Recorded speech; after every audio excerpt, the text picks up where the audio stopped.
Hey everyone, it's Megan O. I'm bringing you our Grow with Megan O series. Today we're going to talk about post-divorce joint title. When you hold title to a property after the divorce is finalized, how does that impact you as the parties and how does that impact your attorneys?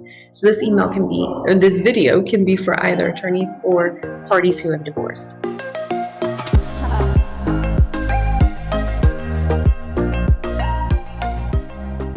So we're going to give you an example. We're going to talk about Sally, Joe, Bill, Bob Barker, and Mark Cuban in our fictional story here. How do all these people get involved in this scenario?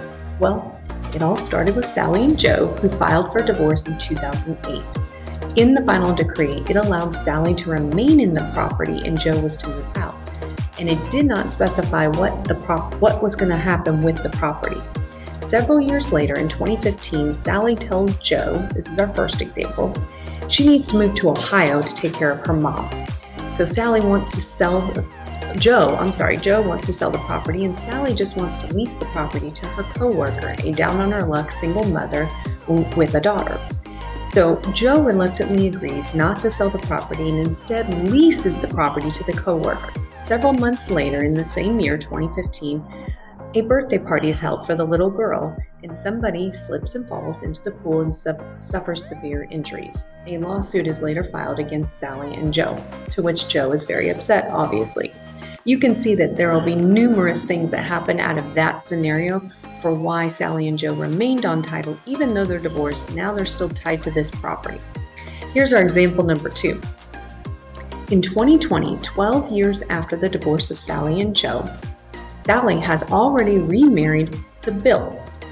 Sally and Bill, her new spouse, want to buy a new home and sell this existing home. So they put up the home for sale and they enter into a contract with Mark Cuban to buy his home. The buyer of Sally's home is Bob Barker. So once the contract for the sale has happened, it gets sent over to the title company. The title company produces the preliminary title report and sends it over to Sally and Bill. It reflects that the owners of the property are Sally and Joe. Bill wants to know, who the heck is Joe? Who's Joe? I'm the owner of this property. Sally said it's our property. Why is Joe involved? Bill starts demanding from the title company an explanation for who Joe is and why he's on the title. Sally has to then tell him Joe was her first husband. She hasn't talked to him in 12 years, and she doesn't even know why she has to sell the property to him. The title company explains, you never removed him from title when you divorced in 2008, so he's still entitled to this property. Thus, we now have a problem. Bob Barker really doesn't care. He just wants the property because he said he was going to buy it. He just wants the parties to resolve the scenario and decide who's going to get the money at the closing. Doesn't really matter. Mark Cuban is not going to wait around for them to figure out how they're going to pay for his house. He demands his money now. Now, Sally and Bill, who are in contract to buy a property, may be in default for that property because they can't close on the sale of their existing property. And the buyer for the existing property is demanding that the seller sell the property as they originally agreed to.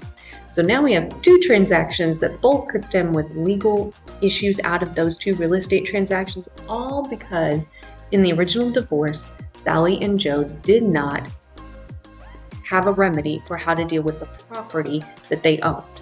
So holding title post-divorce is not a recommendation we make. We strongly recommend that you decide one way or the other how to dissolve that relationship related to that property, including the mortgage, not just the title. There are several ways you can do it, and we'll certainly share those over the coming weeks in our videos. See you next time.